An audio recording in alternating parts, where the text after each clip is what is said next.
Positive charge है, suppose यहाँ पर अगर एक छोटा सा मैं पॉजिटिव चार्ज यहाँ पर रख दूँ तो क्या होगा, अट्रैक्शन होगा, रिपल्शन होगा। इस चार्ज पार्टिकल के ऊपर फोर्स लग रहा है ऐसे बाहर की तरफ, साइन के लोग ऐसे बाहर की तरफ धक्का दे रहा है। मैं क्या कर रहा हूँ, मैं चार्ज पार्टिकल को पकड़ के, नहीं भाई तू अंदर जा। मान लो 2 पॉइंट्स है आपके पास ए और बी, उन 2 पॉइंट्स के लिए आप कैसे डिफाइन करोगे पोटेंशियल डिफरेंस को, आप डिफाइन करोगे, अब इन्फिनिटी से लाने की जरूरत नहीं है। अब पोटेंशियल डिफरेंस में इन्फिनिटी से लाने की जरूरत नहीं है, पोटेंशियल डिफरेंस में एक पॉइंट से दूसरे पॉइंट तक ले जाएंगे। क्लास 9th में हमने क्या पढ़ा था, ग्रेविटी, राइट। तो ग्रेविटी क्या है भाई, जैसे ये ऑब्जेक्ट है सिंपल, इसको छोड़ो नीचे चला गया, क्यों गया, आप बोलते सर ग्रेविटी की वजह से, लेकिन ग्रेविटी आई कहां से यार, ग्रेविटी का कुछ ना कुछ तो रीजन होगा ना। क्या है ऐसा अर्थ के अंदर जिसकी वजह से वो चीजों को अट्रैक्ट करती है, ऐसा क्या है, जल्दी बोलो। कुछ है, मास भाई, मास सुना था, मास होता है ना, कंटेंट ऑफ मैटर केमिस्ट्री में पढ़ते हो यार, मास, ठीक है। तो अर्थ जो है चीजों को अपनी तरफ अट्रैक्ट करती है, तो क्यों करती है, मास की वजह से। जैसे उस मास की वजह से क्या है, ऑब्जेक्ट्स अर्थ को, मतलब अर्थ जो है ऑब्जेक्ट्स को नीचे की तरफ खींचती है। उसी तरह से इलेक्ट्रिसिटी के अंदर जो नया जो टर्म है, जस्ट लाइक मास, जैसे मास एक फिजिकल प्रॉपर्टी है जिसकी वजह से ग्रेविटी क्रिएट होती है, ग्रेविटेशन फील्ड क्रिएट होती है, ग्रेविटी लगती है, उसी तरह से इलेक्ट्रिक चार्ज जो है वो भी आपकी एक फिजिकल प्रॉपर्टी है, ठीक है, किसी भी मैटर की फिजिकल प्रॉपर्टी है, जिसकी वजह से 2 चार्ज पार्टिकल्स या 2 चार्ज बॉडीज एक दूसरे को अट्रैक्ट या फिर रिपेल करती है। इतना क्लियर है, मास की तरह है यार ये, बिल्कुल यहां तक चीज क्लियर है, any doubt.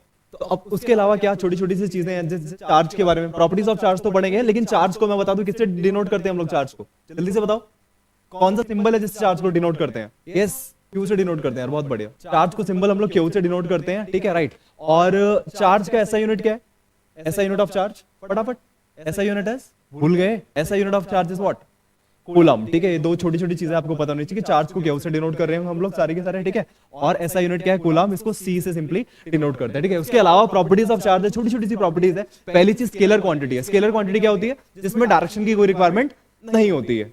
Just like suppose आप बाजार में गए, सब्जी लेने गए, 2 किलो आलू, 3 किलो भिंडी, व्हाटएवर, क्या उनको एक्सप्रेस करने के लिए डायरेक्शन की रिक्वायरमेंट होती थी, 2 kg आलू दे दो भैया राइट डायरेक्शन में, ऐसा कुछ बोलते हो क्या, समझ में आ रहा है क्या दिव्या, क्लियर है, डायरेक्शन की रिक्वायरमेंट नहीं है यार, ठीक है। तो जहां डायरेक्शन की रिक्वायरमेंट नहीं है वो क्वांटिटीज कैसी क्वांटिटीज है, स्केलर क्वांटिटीज होती है, ठीक है। तो यहाँ पर चार्ज भी एक स्केलर क्वांटिटी, मतलब इसको सिंपली प्लस माइनस किया जा सकता है। अब तक जो अलजेब्रा पढ़ते आए हो सारा का सारा चार्ज के लिए आप अप्लाई कर सकते हो। सेकंड प्रॉपर्टी है कि there are 2 types of charges, 2 तरह के चार्जेस एग्जिस्ट करते हैं, ठीक है, पॉजिटिव नेगेटिव सबको पता है। लाइक चार्जेस रिपेल करते हैं, अनलाइक चार्जेस अट्रैक्ट करते हैं। Next property, charge is conserved, जैसे कि मास कंजर्व होता था, कंजर्वेशन ऑफ मास, उसी तरह से कंजर्वेशन ऑफ चार्ज भी है, राइट। जैसे कंजर्वेशन ऑफ मास है उसी तरह से कंजर्वेशन ऑफ चार्ज भी है। चार्ज को आप क्रिएट या डिस्ट्रॉय नहीं कर सकते हैं, जो भी टोटल चार्ज है एक सिस्टम का वो सेम रहने वाला है, ठीक है, जितना पहले था उतना बाद में रहेगा, like. Next is charge is quantized. Quantized word जो है क्वांटा से आया है, क्वांटा का मतलब होता है छोटे छोटे पैकेट्स। तो जो चार्ज है उसको आप लोग छोटे छोटे पैकेट्स के फॉर्म में देख सकते हो। अभी मैं बताऊंगा क्वांटाइजेशन ऑफ चार्ज के बारे में, क्वेश्चन आता है आपका यार एनसीईआरटी के अंदर, राइट, और बोर्ड एग्जाम में भी यहां से क्वेश्चन आ सकता है क्वांटाइजेशन ऑफ चार्ज। ऑल्दो नाम नहीं बताते इतना डिटेल में, लेकिन फंडा क्या है मैं अभी आपको बताने वाला हूं। Next, charge is invariant. Invariant का मतलब होता है, लाइक मान लो अगर कोई भी बॉडी है उसके ऊपर 2 कूलम चार्ज है, कोई भी बॉडी है उसके ऊपर 2 कूलम चार्ज है, और बॉडी को आप फुल स्पीड से मूव कर रहे हो, तो उसका जो 2 कूलम चार्ज है उसमें कोई चेंज नहीं आने वाला, 2 कूलम जो चार्ज है वो 2 कूलम ही रहेगा। Is it clear? इनवेरिएंट का मतलब समझ में आया? आना बोलो भाई। Next properties, charge cannot exist without mass. जैसे मान लो एक ऑब्जेक्ट है, सपोज ये पेन है मेरे हाथ में, राइट, जैसे स्टाइलस है, ये बिना चार्ज के रह सकता है, बिना चार्ज के ऑब्जेक्ट है, इसके अंदर मास है। Mass can exist without charge, but charge cannot exist without mass. मतलब चार्ज एग्जिस्ट नहीं करता बिना ऑब्जेक्ट के, अगर चार्ज पार्टिकल्स एग्जिस्ट करते हैं। समझ में आ रहा है? चार्ज पार्टिकल्स आप क्रिएट कर सकते हो, चार्ज क्रिएट नहीं कर सकते। सुनना ध्यान से, इंपॉर्टेंट थिंग, चार्ज क्रिएट नहीं कर सकते, चार्ज पार्टिकल क्रिएट कर सकते हो। जैसे एक बॉडी है, आपने 2 बॉडीज ले, उसको आपस में रब किया, दोनों बॉडीज क्या हो गई, चार्ज हो गई। लेकिन जो चार्ज कब आएगा, जब आपके पास ऑब्जेक्ट होगा, पहले ऑब्जेक्ट उसके बाद में चार्ज, मतलब चार्ज बिना ऑब्जेक्ट के एग्जिस्ट नहीं कर सकता, ठीक है। I hope it's clear. अभी मैंने आपको बताया था कि मैं जो प्रॉपर्टी है conservation of charge and quantization of charge उसको डिस्कस करने वाला हूं। कंजर्वेशन ऑफ चार्ज क्या है भाई? एक सिंपल सा मैं आपसे क्वेश्चन पूछता हूं, कंजर्वेशन ऑफ चार्ज क्या चीज? देखो, मान लो, इमेजिन करो, मेरे पास 2 कुछ ऑब्जेक्ट है इस तरह से, और यहाँ पर इसके ऊपर लाइक -2 कूलम यहाँ पर है, ठीक है, यहाँ पर 4 कूलम चार्ज है, ये पॉजिटिव, ठीक है। और मैंने क्या किया, मैंने इस ऑब्जेक्ट के साथ में कुछ किया और उसके बाद में क्या हुआ वो देखना। नई सिचुएशन आई आपके पास एक, ठीक है, और उसमें क्या है कि एक तरफ आ गया x कूलम, ठीक है, और दूसरी साइड में आ गया -6 कूलम। तो x की वैल्यू अगर मैं आपसे पूछूं कि x की वैल्यू कितनी होगी, मतलब ये सिस्टम था पहले और बाद में ये हो गया, ये बन गया, तो इस तरह से होगा। ट्राई करो यार एक बार खुद, क्या होगा answer? Yes please, anyone. What is the value? 12। Okay, कैसे आपने किया है 12? कंजर्वेशन ऑफ चार्ज का मतलब क्या है कि टोटल चार्ज। अभी मैंने आपको बताया कि चार्ज जो एक स्केलर क्वांटिटी है, मतलब सिंपल अलजेब्रा आप लगा सकते हो। तो इस सिस्टम का पहले टोटल चार्ज कितना था बताना? चार्ज, इनिशियल चार्ज कितना है बताओ? Initial charge is -2 and +4। तो -2 + 4 इज व्हाट? 2 कूलम्स। ओके, ये क्लियर है क्या? पहले टोटल चार्ज है यार, इनिशियल। इसी तरह से यहां पर जो टोटल चार्ज है वो कितना होगा? यहां पर टोटल चार्ज होगा आपका x पॉजिटिव है एंड +6, तो x -6 कूलम यहां पर है। लेकिन मैं क्या बोल रहा हूं कि चार्ज कंजर्व रहता है। चार्ज कंजर्व रहता है कि मतलब पहले जितना चार्ज था उतना बाद में होना चाहिए। तो पहले 2 कूलम था टोटल, तो अभी भी टोटल कितना होना चाहिए यार? 2 कूलम होना चाहिए, ठीक है। तो इसका मतलब x -6 की वैल्यू कितनी होनी चाहिए? 2 कूलम। दिस इंप्लाइज x की वैल्यू कितनी आएगी? जल्दी से सॉल्व करो फटाफट। कितनी value I? 8 coulomb. Conservation of charge का क्या मतलब है भाई? बड़ा सिंपल सा है, मतलब जितना चार्ज पहले था उतना बाद में रहेगा, दैट्स इट, ठीक है। So it is all about conservation of charge. Next property थी क्वांटाइजेशन ऑफ चार्ज। अभी मैंने आपको बताया कि क्वांटाइजेशन का मतलब होता है छोटे छोटे पैकेट्स के टर्म में, छोटे छोटे पैकेट्स के टर्म में। आप इमेजिन करो, सिचुएशन इमेजिन करो, घर पे आप लाइक मतलब सपोज दूध वगैरह लेकर आते हो, तो मार्केट में जो सबसे छोटा पैकेट अवेलेबल होता है दूध का, वो कितने ml होता है? कितने लीटर का होता है? कितने लीटर का होता है पता है क्या किसी को? कितना अवेलेबल था? No idea. क्या बात है, कभी मतलब मार्केट गए नहीं, डेयरी पे नहीं गए घर से बाहर? Let me tell you, 500 ml और ½ लीटर का पैकेट जो होता है दूध में अवेलेबल होता है मार्केट में, राइट। अब वहां पर गए आप, आधे लीटर का पैकेट अवेलेबल है यार, बस सिर्फ आधे लीटर का पैकेट अवेलेबल है, राइट। तो अगर मान लो सपोज पापा ने बोला चलो बेटा एक काम करो 2 लीटर दूध ले आओ, तो कितने पैकेट्स लेकर आओगे भाई? How many packets? 4 packet, simple सा है ना, 4 packets will be there, right. और अगर मान लो 2.5 लीटर्स लेकर आना है तो हाउ मेनी पैकेट्स? 5 पैकेट्स यार, ऑब्वियसली 5 पैकेट्स हो गए, done. And if I tell 2.2 litres लेकर आना तो कितने पैकेट्स? जल्दी से बताओ, पॉसिबल है क्या ये? ½ लीटर के पैकेट्स के टर्म में 2.2 लीटर मिल्क ला सकते हो आप? बिल्कुल पॉसिबल नहीं है, ठीक है, क्योंकि सर अवेलेबल जो है वो मतलब ½ लीटर है, तो जितना भी लाइक अगर आपको लेकर आना दूध तो ½ लीटर का मल्टीपल होना चाहिए, मतलब 0.5 का मल्टीपल आप मुझे बोलोगे तो मैं लेकर आ जाऊंगा, right. Otherwise sir not possible. तो जैसे नंबर ऑफ पैकेट्स फ्रैक्शन में नहीं होंगे, मतलब एग्जैक्ट 4, 5, 6, 7 इस तरह से, इसी तरह से क्या है, किसी भी बॉडी के ऊपर जो चार्ज होगा वो एक बेसिक चार्ज का मल्टीपल होगा। जैसे यहां पर ½ लीटर का मल्टीपल है ना, इसी तरह से किसी भी बॉडी के ऊपर जो चार्ज होगा वो एक बेसिक चार्ज का मल्टीपल होता है, and that basic charge is E, charge on an electron. Electron के ऊपर बच्चों मैं आपको बताता हूं चार्ज होता है 1.6 × 10⁻⁻19 कूलम। ये जो चार्ज है, ये वैल्यू, ये सबसे छोटा पैकेट है यार। जैसे ½ लीटर सबसे छोटा पैकेट है, चार्ज वाला छोटा पैकेट कौन सा है भाई? ये रहा आपका सबसे छोटा पैकेट, 1.6 × 10⁻⁻19 कूलम। तो जितना भी चार्ज होगा किसी भी बॉडी के ऊपर, जितना मर्जी चार्ज हो, वो इस बेसिक चार्ज का मल्टीपल होगा। क्या ये चीज समझ में आ रही है? बेसिक चार्ज का मल्टीपल होगा, यस और नो? क्लियर? ठीक है। तो जैसे मान लो सपोज ए बॉडी से एक और सिचुएशन, ए बॉडी से बी बॉडी के ऊपर कुछ इलेक्ट्रॉन्स का ट्रांसफर हो गया, कुछ कुछ भी हो गया। सपोज अगर मैंने 10 इलेक्ट्रॉन का ट्रांसफर कर दिया, सपोज अगर ए बॉडी से बी बॉडी के ऊपर 10 इलेक्ट्रॉन चले गए, तो इस वाली बॉडी के ऊपर जो चार्ज आएगा वो नेगेटिव होगा, पहली चीज, क्योंकि इलेक्ट्रॉन आए, नेगेटिव पार्टिकल आए, ठीक है, तो नेगेटिव चार्ज ज्यादा हो गया, तो माइनस चार्ज आएगा और होगा 10 times of the charge of electron, मतलब -10E। और इसके ऊपर कितना चार्ज होगा बताना जरा? +10E। समझ में आ रहा है? प्लस क्यों, पॉजिटिव क्यों भाई? एनीवन? उसने लूज किया है, बहुत बढ़िया यार, ये बेसिक कांसेप्ट है ना। इलेक्ट्रॉन लूज करता है तो पॉजिटिव चार्ज आता है, इलेक्ट्रॉन गेन करता है तो नेगेटिव चार्ज आता है। लेकिन जितने भी इलेक्ट्रॉन्स का लेन देन होगा ना, तो उसी के अकॉर्डिंग आएगा, मतलब जो भी आएगा। सपोज 100 इलेक्ट्रॉन का ट्रांसफर हो गया तो 100E हो जाएगा, राइट। अगर 10⁵ इलेक्ट्रॉन का ट्रांसफर हो गया तो 10⁵E आ जाएगा चार्ज, राइट। तो एक चीज समझ लो, जो चार्ज होगा ना, क्वांटाइजेशन ऑफ चार्ज का क्या मतलब हो गया कि किसी भी बॉडी के ऊपर जो चार्ज होगा वो n टाइम्स ऑफ E होगा, n टाइम्स ऑफ E होगा। लाइक n क्या है? What is n? कितने इलेक्ट्रॉन्स का ट्रांसफर हुआ है। What is n? Number of electron. और E की वैल्यू आपके पास है। I hope it's clear. किसी भी बॉडी के ऊपर चार्ज होगा, तो पॉजिटिव होगा, नेगेटिव होगा, वो डिसाइड कर लेना। इलेक्ट्रॉन गेन किए हैं या फिर लूज किए हैं, तो it is all about quantization of charge. यहाँ पर आपके क्वेश्चन आते हैं, ठीक है। जैसे एक दो क्वेश्चन मैं आपको दे रहा हूँ यहाँ पर, एक बार खुद से ट्राई करेंगे आप लोग की दोनों क्वेश्चन। देखो जरा, find the magnitude of charge on an alpha particle. अगर आपको अल्फा पार्टिकल के बारे में पता है तो निकाल लोगे। Find the magnitude of charge on an alpha particle. अगर आपको याद होगा 9th क्लास में एक एक्सपेरिमेंट होता था, रदरफोर्ड्स अल्फा कॉइल एक्सपेरिमेंट, याद है? Rutherford's gold foil experiment. वहां पर अल्फा पार्टिकल्स को बॉम्बार्ड किया जाता था। तो दैट अल्फा पार्टिकल होता क्या था? अगर वो चीज आपको पता है तो आप क्वेश्चन कर पाओगे। ट्राई करो, let me tell you. You must have studied about this, hydrogen, helium, next is it lithium, then beryllium, boron, या देन एक carbon, nitrogen, oxygen, fluorine, sigma and so on, जो भी है, लाइक, ठीक है। तो अभी हाइड्रोजन के बारे में अगर आपको याद होगा तो इसके पास न्यूक्लियस, एक सिंगल न्यूक्लियस यहाँ पर और एक इलेक्ट्रॉन यहाँ पर, सिंगल एक इलेक्ट्रॉन और एक अंदर एक प्रोटॉन। हीलियम के बारे में, हीलियम का एटॉमिक नंबर 2 होता है, तो न्यूक्लियस के अंदर प्रोटॉन है और एक एटॉमिक नंबर 2 है इसका, राइट। उसके अंदर 2 इलेक्ट्रॉन्स हैं।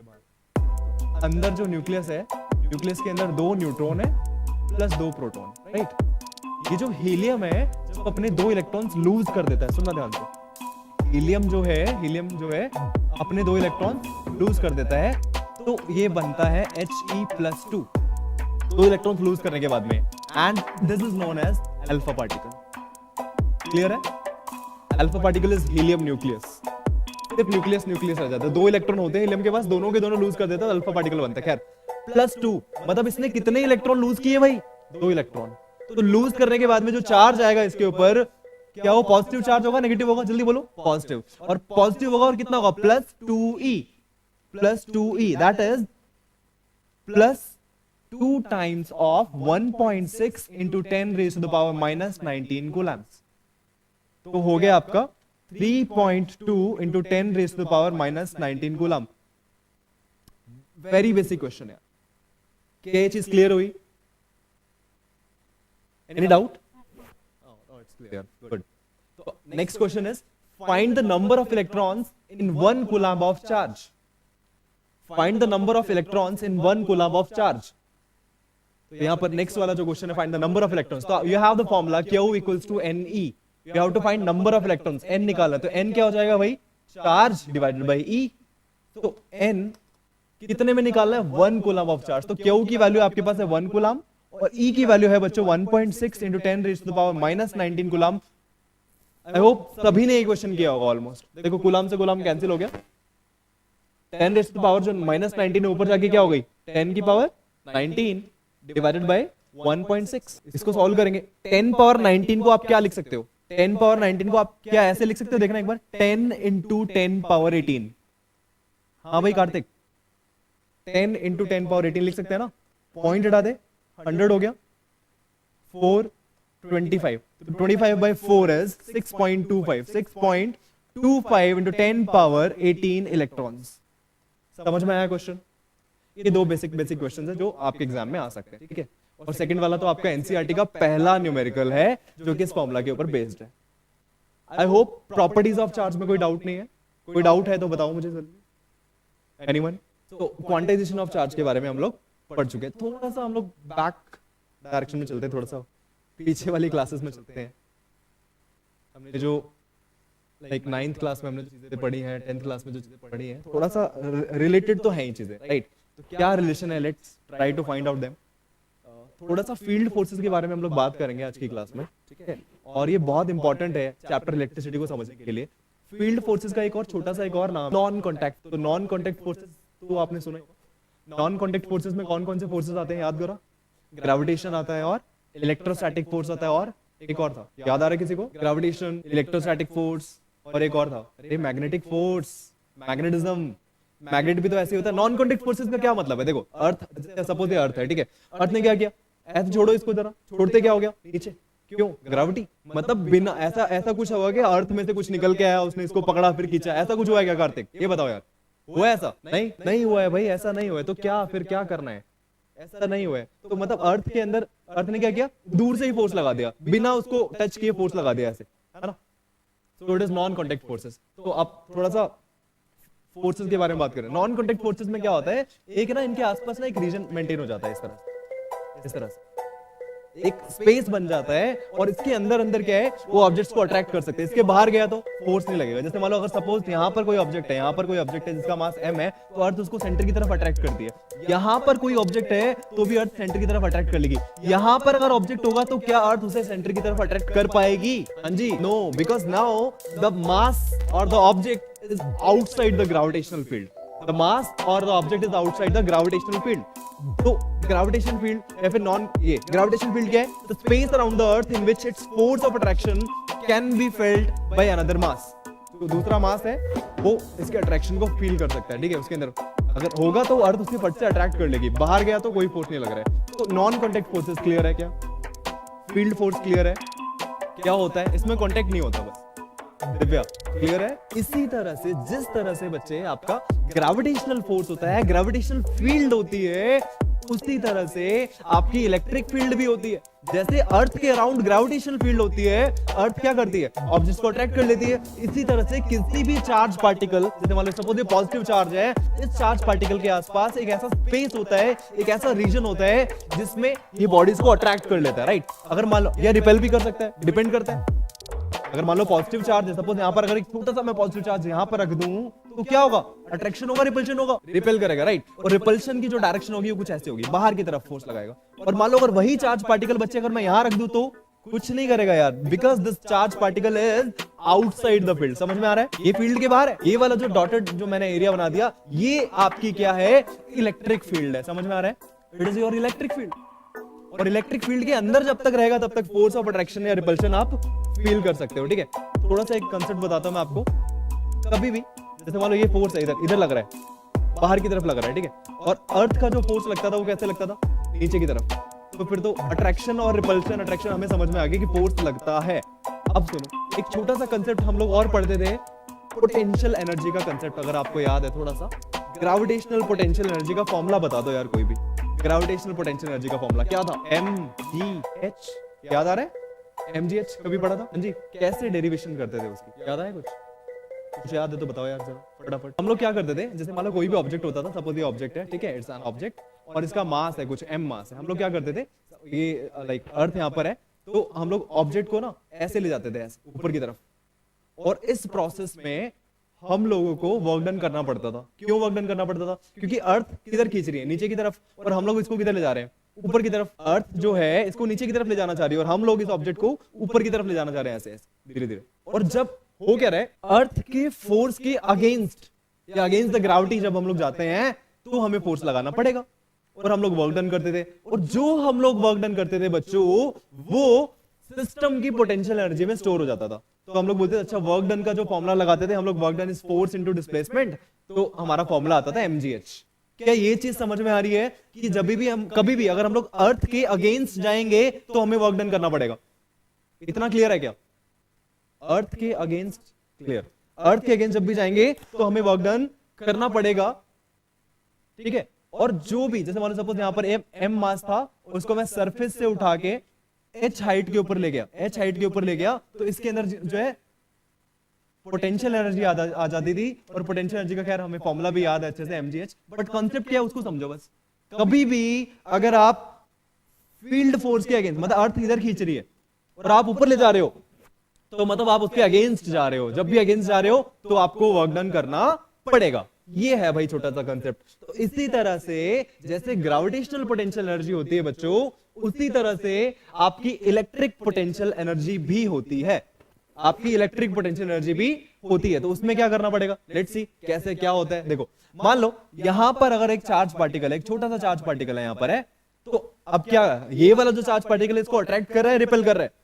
अट्रैक्शन है रिपल्शन? Repulsion, right. तो अभी क्या है, इस चार्ज पार्टिकल के ऊपर फोर्स लग रहा है ऐसे बाहर की तरफ, लाइन के लॉन्ग ऐसे ऐसे बाहर की तरफ धक्का दे रहा है। मैं क्या कर रहा हूं, मैं चार्ज पार्टिकल को पकड़ के, नहीं भाई तू अंदर जा, इसको इस इलेक्ट्रिक फील्ड के अंदर अंदर ले जाना चाह रहा हूं। तो क्या मुझे वर्क डन करना पड़ेगा? क्या मैं अगेंस्ट में जा रहा हूं यार? वर्क डन करना पड़ेगा, ठीक है। तो किसी भी मतलब जो इलेक्ट्रिक फील्ड है, तो इलेक्ट्रिक फील्ड का जो फोर्स है वो बाहर की तरफ उसको धक्का देना चाह रहा है, बाहर भगाना चाह रहा है। और मैं क्या कर रहा हूं, इस चार्ज पार्टिकल को अंदर की तरफ ले जा रहा हूं। तो यार ऑब्वियसली वो बाहर ले जाना चाह रहा है, मैं उसको अंदर ले जाना चाह रहा हूं फील्ड के, तो मुझे वर्क डन करना पड़ेगा। तो जो भी मैं वर्क डन करूंगा वो सारा का सारा क्या होगा, सिस्टम की इलेक्ट्रिक पोटेंशियल एनर्जी में स्टोर हो जाता है। आपको ये चीज समझ में है कि वर्क डन क्यों करना पड़ रहा है, वर्क डन क्यों करना पड़ रहा है, ये चीज क्लियर है? ठीक है ठीक है, वर्क डन क्यों करना पड़ रहा है, क्योंकि हम लोग अगेंस्ट जा रहे हैं यार, बस छोटा सा कंसेप्ट, ठीक है।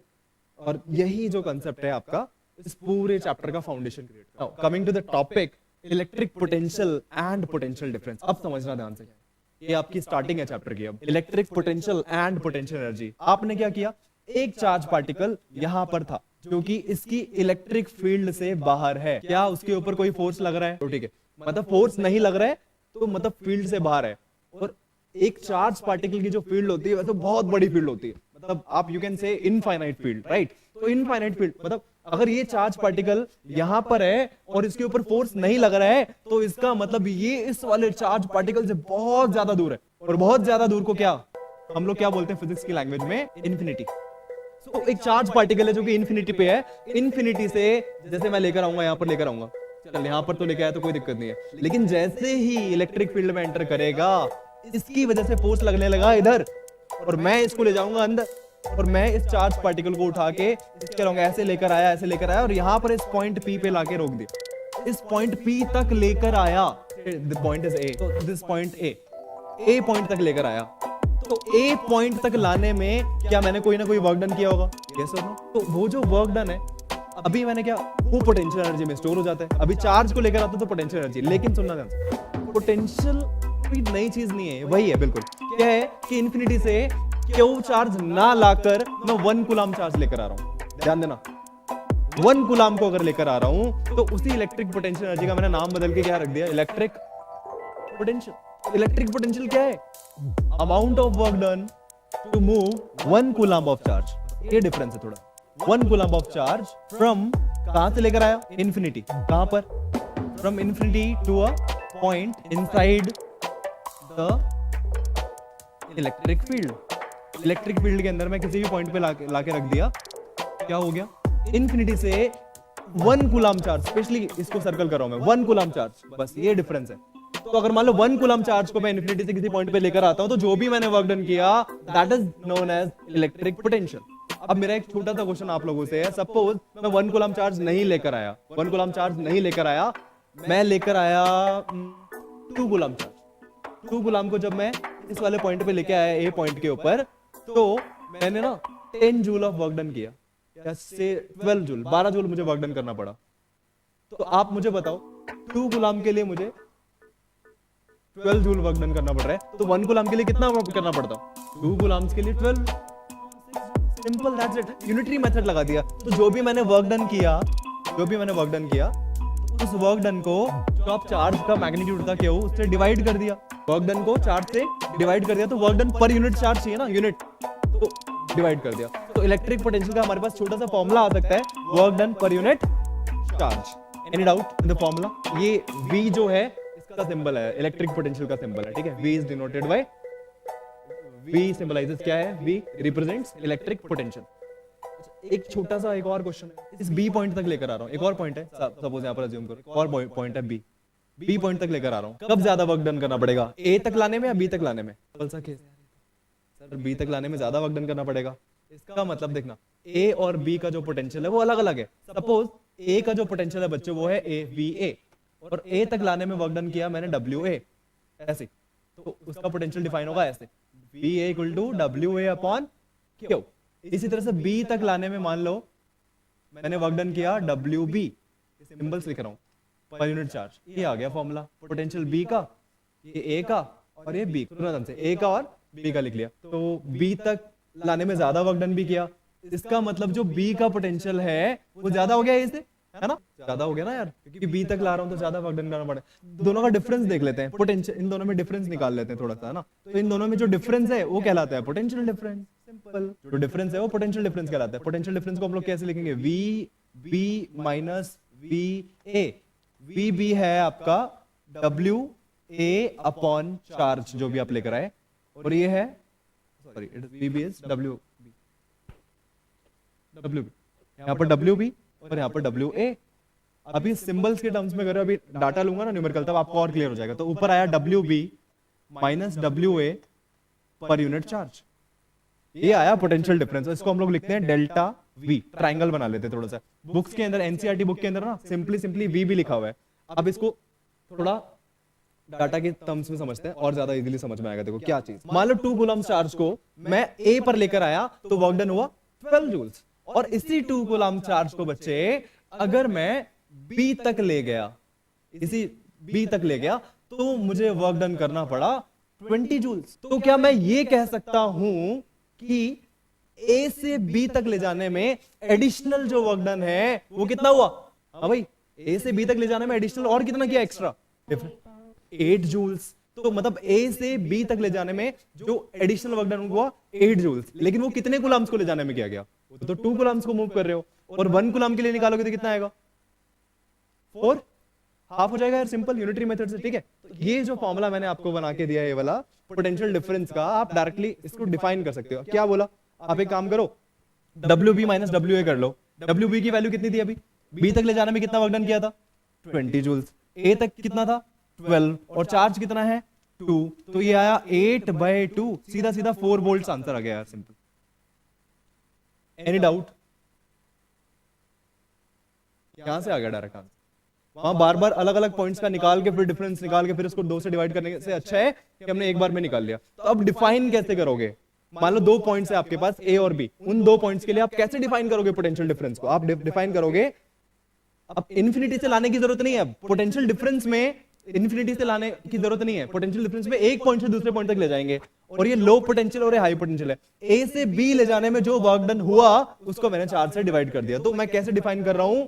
Amount of work done to move 1 coulomb of charge from one point to other point. समझ में आ रहा है पोटेंशियल डिफरेंस का डेफिनेशन आई?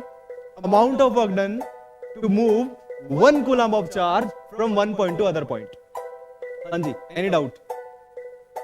तो ये था आपका पोटेंशियल एंड पोटेंशियल डिफरेंस। एक क्वेश्चन हो जाए, आप लोग ट्राई करो, लेट्स सी किसी को समझ में आया। करो, ट्राई करो, कोई दिक्कत नहीं है। So it's very simple question, जो मैंने अभी डेफिनेशन बताई है उसी के बेसिस पे 15 joule of work is done to move 3 coulomb of charge from infinity to a point P। तो ये पोटेंशियल का क्वेश्चन है। देखो सिंपली ये पोटेंशियल का क्वेश्चन है, पोटेंशियल एट पॉइंट P। मतलब एक चार्ज था जो भी है, लाइक अब यहाँ पर चार्ज है या नहीं है कोई दिक्कत नहीं है, मुझे कोई दिक्कत नहीं है। यहाँ पर इलेक्ट्रिक फील्ड के अंदर लेकर आया नहीं लेकर आया, लेकिन उसने अगर डाटा दे दिया ना कि भाई 3 कूलम्ब चार्ज को जब आप एक पॉइंट से इन्फिनिटी से उठा के किसी पॉइंट P पर लेकर आ रहे हो, तो मुझे जो है कितना वर्क डन करना पड़ रहा है? 15 जूल्स ऑफ वर्क डन करना पड़ रहा है। तो पोटेंशियल पूछ रहा है उस पॉइंट का। अब उस पॉइंट के आसपास चार्ज है या नहीं है वो अपने आप डिफाइंड है, क्योंकि अगर वर्क डन करना पड़ रहा है तो यार ऑब्वियसली आसपास चार्ज पार्टिकल्स होंगे जो इसके साथ इंटरैक्ट कर रहे होंगे, इसको रिपेल कर रहे हैं, कुछ इसको अट्रैक्ट कर रहे हैं, कुछ भी हो। समझ में आ रहा है क्या? जरूरी नहीं है कि इस चार्ज पार्टिकल को आप इलेक्ट्रिक फील्ड में लेकर आ रहे हो और वहां पर एक ही चार्ज प्रेजेंट होगा, नहीं, बहुत सारे चार्ज पार्टिकल प्रेजेंट हो सकते हैं, कुछ कोई दिक्कत नहीं है। हमें क्या करना है? कितना वर्क डन हुआ? Potential difference, work done divided by charge, simple 15/3। So 5 volts is the answer. हाँ भाई कार्तिक आ गया, 5 वोल्ट्स दिया। One more question, give it a try, take your time. Kartik and Ayushi, पिछले क्वेश्चन में डाउट तो नहीं है? आंसर आया? टफ क्वेश्चन है क्या? देखो जरा एक बार, ट्राई करते हैं। 2 points P and Q are maintained at potential of 10 volts and -4 volts। तो एक का हाई पोटेंशियल है, एक का लो पोटेंशियल है। तो पहले तो ये देख, ये पॉइंट P लिख लिया, P पॉइंट 10 वोल्ट्स पे है, और एक और पॉइंट है Q पॉइंट है वो -4 वोल्ट्स पे है। They are maintained. कैसे मेंटेन किया? कोई दिक्कत नहीं है, बैटरी लगा दी होगी, ठीक है। वैसे मतलब सर्किट्स के अंदर हम लोग बैटरी लगा के फिर बैटरी से मेंटेन करते हैं। इलेक्ट्रिक सर्किट जो घरों में हम लोग यूज करते हैं, वहां पर पोटेंशियल डिफरेंस कैसे मेंटेन किया जा सकता है? बैटरी की हेल्प से या फिर सेल की हेल्प से, सेल या फिर बैटरी। तो पॉइंट P पे इतना वोल्टेज है, लाइक 10 वोल्ट्स है, और यहाँ पर -4 वोल्ट्स है। तो 5 कूलम्ब को Q2P, देखो Q2P स्पेशली बोल रहा हूँ, यहां से इधर ले जाना है, ऐसे 5 कूलम्ब को इस डायरेक्शन में ले जाना है इधर। 5 कूलम्ब को जब आप ऐसे ले जाओगे तो ही वर्क डन करना पड़ेगा। क्यों? देखो ये क्या है, अगर मान लो 5 कूलम्ब को यहाँ पर छोड़ दोगे तो ये 5 कूलम्ब लिखा है तो ये पॉजिटिव हो गया, तो ये नेगेटिव वाला वैसे ही अट्रैक्ट कर लेगा। समझ में आ रहा है? ये 5 कूलम्ब को उधर वैसे ही अट्रैक्ट कर लेगा, लेकिन आप इसको इधर ले जाओगे, अगेंस्ट में जाओगे, तो आपको वर्क डन करना पड़ेगा। इतना कंसेप्ट समझ में आ रहा है? Q2P क्यों बोला उसने? हाँ भाई दिया, Q2P में वर्क डन क्यों करना पड़ रहा है? ऐसे ले जाएंगे, अगेंस्ट जाएंगे तब। खैर पोटेंशियल डिफरेंस देख लेते हैं यार फटाफट जल्दी से। पोटेंशियल डिफरेंस आप लोग देखो कितना पोटेंशियल डिफरेंस है दोनों में, कैसे निकालेंगे? डेफिनेशन के अकॉर्डिंग, चलो ठीक है, फाइंड द वर्क डन। तो potential difference delta we, formula work done per unit charge, लेकिन वो अलग अलग होता था, ठीक है। ये वर्क डन कौन सा है? Q2P में कितना वर्क डन निकालना है, तो वर्क डन का क्या फॉर्मूला हो जाएगा? Potential difference delta we into charge. Potential difference दोनों में कितना जल्दी बताना, 10 और -4 में कितना है डिफरेंस? 6। अरे भाई 6 कैसा डिफरेंस हो गया, क्या हो गया? 10 माइनस 4 कितना हुआ? हाँ समझ में आ रहा है सबको? नहीं आया? हाँ, डिफरेंस कैसे निकालते हैं? बड़े में से छोटे को माइनस करते हैं, तो ऐसे थोड़ी कि सिंपल ऐड कर दिया आपने, तो 10 -4, so it will be what? 10 + 4 ना, माइनस प्लस, तो 14 वोल्ट्स का डिफरेंस। तो potential difference is 14 and charge is 5, 14 × 5, 70 joules is the answer, ठीक है। मैक्सिमम इस तरह का क्वेश्चन आपके एग्जाम में, बोर्ड एग्जाम में पूछा जा सकता है, इससे टफ आएगा ही नहीं पोटेंशियल डिफरेंस के कंसेप्ट पे। एनी डाउट, कोई कहीं दिक्कत? हाँ जी, हाँ ना तो भूल दिया करो यार, ठीक है। पोटेंशियल डिफरेंस आपको समझ में आ गया? पोटेंशियल डिफरेंस आपको समझ में आया कि सर जितना ये वाला पॉइंट ए है, ये वाला पॉइंट बी है, तो ए पॉइंट और बी पॉइंट, कौन सा वाला पॉइंट का पोटेंशियल ज्यादा था बताना एक बार? बी का ज्यादा था शायद, कि बी, हाँ बी का पोटेंशियल ज्यादा है। अब सोचो, अब ये तो चलो ठीक है, पोटेंशियल डिफरेंस क्रिएट कर दिया हमने, हमें पता है पोटेंशियल डिफरेंस क्या चीज है, हमें फॉर्मूला भी पता है, हमें डेल्टा वी हमें पता है, वर्क डन जो भी WB/WA लाइक अपॉन चार्ज, या फिर आप इसको ऐसे भी लिख सकते हो कि delta V equal to work done जो भी फ्रॉम B to A या A to B, simple work done from A to B, A से B ले जाने में जो भी वर्क डन होगा डिवाइडेड बाय चार्ज, ऐसे लिख सकते हो आप इसको, ठीक है। सिंपल फॉर्मूला याद रख लो बस, वर्क डन अपॉन चार्ज। अब ये भी पता है कि B पॉइंट का पोटेंशियल ज्यादा है, एक छोटा सा चार्ज है पॉजिटिव चार्ज, इसको यहां पर रख के छोड़ दूं तो कहां जाएगा? B to A या A to B? हाँ जी, B to A। देखो क्यों सर, रिपल्शन होगा, वो तो हमें पता है, बेसिक लॉजिक तो हमें पता है, लेकिन अब हम लोग इस चीज को ना पोटेंशियल के टर्म्स में पढ़ने वाले हैं। पोटेंशियल के टर्म्स में हम लोग जब बात करेंगे तो हम लोग बोलेंगे कि ये ना हाई पोटेंशियल वाले पॉइंट से लो पोटेंशियल वाले पॉइंट की तरफ फ्लो होगा। क्यों होगा? क्योंकि दोनों पॉइंट्स में पोटेंशियल डिफरेंस है, पोटेंशियल डिफरेंस जरूरी है, ठीक है, राइट। रिपल्शन होगा। मान लो अगर यही वाला चार्ज यहां पर पहुंच जाए इन्फिनिटी में, अब बताओ अब मूव करेगा वो? जल्दी बोलो। नहीं मूव करेगा, क्योंकि पोटेंशियल डिफरेंस ही नहीं है। तो पोटेंशियल डिफरेंस ना बहुत जरूरी चीज है चार्ज की मूवमेंट के लिए। तो अभी मुझे एक चीज समझ में आई कि अगर मान लो चार्ज पार्टिकल हाई पोटेंशियल पे है, उसको छोड़ दिया जाए तो लो पोटेंशियल की तरफ आएगा धीरे धीरे, ठीक है। तो लो पोटेंशियल की तरफ धीरे धीरे आएगा कोई भी charge particle. Is it clear? तो क्या चीज आपने सीखी? फ्लो ऑफ चार्ज में आप क्या लिखोगे, क्या बोल सकते हो? फ्लो ऑफ चार्ज कैसे होता है भाई? हाई टू, और कौन सा वाला चार्ज? Positive charge. ऐसे अगर मान लो यहां पर नेगेटिव चार्ज लेते तो अपने आप कहां जाता? A to B या B to A, है ना? A to B, मतलब हाँ बिल्कुल बिल्कुल। नेगेटिव चार्ज के लिए उल्टा कर दो, बस रिवर्स कर दो, वो लो टू हाई फ्लो होगा। मतलब अब तक हमने जितना भी सारा फंडा पढ़ा है, लाइक जितने भी कंसेप्ट्स मैंने आपको आज सिखाए हैं, वो सारे के सारे पॉजिटिव चार्जेस को लेकर किए हैं। बिकॉज रीजन बीइंग कि जब इलेक्ट्रिसिटी वगैरह जो भी है हम लोग पढ़ रहे थे स्टार्टिंग में, जब ये कंसेप्ट बनाए गए तो एट दैट टाइम इलेक्ट्रॉन की डिस्कवरी नहीं हुई थी, नेगेटिव चार्ज की डिस्कवरी ही नहीं हुई थी। तो सारे के सारे जो कंसेप्ट्स हम लोग पॉजिटिव चार्ज से रिलेटेड हम लोग पढ़ेंगे सारे के सारे, ठीक है। तो यहाँ पर क्या है कि एक चीज हमें समझ में आई कि पोटेंशियल डिफरेंस वो डिफरेंस है जिसकी वजह से चार्ज फ्लो करता है, राइट। और ये पोटेंशियल डिफरेंस किसी भी इलेक्ट्रिक सर्किट के अंदर हम लोग कैसे मेंटेन करते हैं? एक बैटरी की वजह से या फिर एक सेल की वजह से। इलेक्ट्रिक सर्किट क्या होता है मैं अभी आपको बताता हूँ, लेकिन सुन लो पहले, उससे पहले एक बैटरी लगा दो ऐसे, एक पॉजिटिव टर्मिनल एक नेगेटिव टर्मिनल, सपोज जो भी इसकी वोल्टेज है V, आपने दो पॉइंट्स को, ये वाला पॉइंट और ये वाला पॉइंट, जैसे आपने मेंटेन कर दिया और यहाँ पर एक स्विच लगा दिया, स्विच को ऑन कर दिया। जैसे आप स्विच ऑन करते हो तो आप बोलते हो कि सर करंट ऐसे फ्लो कर रहा है, ऐसे करंट ऐसे फ्लो करता है इस डायरेक्शन में, ऐसे, ठीक है। आई करंट जो है वो यहाँ से ऐसे फ्लो करेगा। तो करंट का जो रास्ता है जहां से करंट होके फ्लो कर रहा है, that is known as electric circuit. पहली चीज, बीच में ब्रेक नहीं होना चाहिए। तो what is electric circuit? Continuous and closed path for charges, ठीक है, टू फ्लो।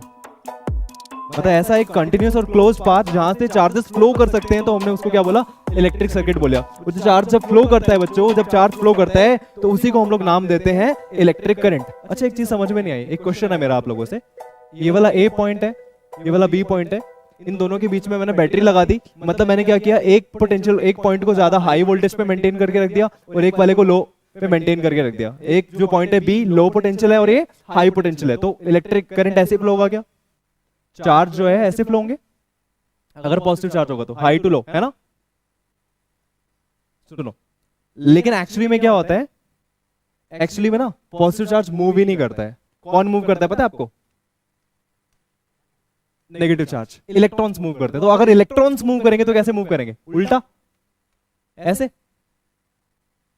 तो हाँ, तो आपसे अगर क्वेश्चन पूछा जाए, ये वाला जो करंट है, ये वाला जो ऐसे फ्लो कर रहा है, it is conventional current, it is conventional current, ठीक है। तो ध्यान रखना, कन्वेंशनल करंट जो है कहां से कहां फ्लो करता है भाई, पॉजिटिव टू नेगेटिव टर्मिनल, ठीक है। आज का एक लास्ट छोटा सा आपका कंसेप्ट है बस, ये है इलेक्ट्रिक करंट, जिसके बारे में बता चुका हूं मैं आपको, ठीक है। इलेक्ट्रिक करंट क्या चीज है भाई, जब चार्ज फ्लो करता है तो हम लोग बोलते हैं इलेक्ट्रिक करंट फ्लो कर रहा है। एक पॉइंट ए था, दूसरा वाला पॉइंट बी है, यहां पर ऐसे चार्ज फ्लो कर रहा है, क्यू चार्ज फ्लो कर रहा है। सपोज क्यू जो चार्ज है फ्लो कर रहा है तो टाइम लग रहा है इसको टी, मतलब टी सेकंड्स में क्यू चार्ज फ्लो कर रहा है। या फिर ऐसे इमेजिन करो कि जो 5 कूलम चार्ज है वो 2 सेकंड में फ्लो करता है, तो भाई 1 सेकंड में कितना करेगा, कार्तिक आप बताओ, 1 सेकंड में कितना करेगा। If 2 coulombs of charge, oh sorry, if 5 coulomb of charge flows in 2 seconds, then how much charge will flow in 1 second? 2.5. It's 2.5, right? So 2.5 coulombs per second, right? तो 2.5 coulomb per second ये जो चीज है निकल के आई है, ये क्या है भाई, आपका इलेक्ट्रिक करंट। और कूलम पर सेकंड को हम लोग एम्पियर बोलते हैं, 2.5 एम्पियर, ठीक है। ए से डिनोट करते हैं 2.5 ampere is the current. So what is electric current, it is the amount of charge that flows per unit time, amount of charge which flows per unit time, ठीक है। तो 1 सेकंड के अंदर कितना चार्ज फ्लो कर रहा है वो निकालना है। इसको और कैसे आप डिफाइन कर सकते हो, rate of flow of charge, rate of flow of charge. मतलब आपको पोटेंशियल डिफरेंस से ये चीज तो समझ में आ गई कि चार्ज फ्लो करेगा कितनी जल्दी जल्दी करेगा, फटाफट फटाफट। अगर फास्ट फ्लो हो रहा है तो इसका मतलब इलेक्ट्रिक करंट ज्यादा है, धीरे धीरे फ्लो हो रहा है तो इसका मतलब करंट कम है। और ये जो इलेक्ट्रिक करंट है ये डिपेंड करता है कि आपने इन 2 पॉइंट्स के बीच में कितना पोटेंशियल डिफरेंस क्रिएट करके रखा हुआ है। अगर आप ज्यादा पोटेंशियल डिफरेंस क्रिएट करके रखोगे तो ज्यादा करंट फ्लो करेगा, कम पोटेंशियल डिफरेंस होगा तो कम करंट फ्लो होगा। मतलब क्या है, अगर ज्यादा पोटेंशियल डिफरेंस हुआ तो चार्जेस फटाफट फ्लो करेंगे, मतलब फोर्स ज्यादा लगेगा ना यार। और अगर कम पोटेंशियल डिफरेंस होगा तो धीरे धीरे फ्लो करेंगे। Is it clear, rate of flow of charges called electric current. Any doubt, it was all about today's class. So in the next class we will be discussing about resistance, resistivity. Thank you, bye bye, take care.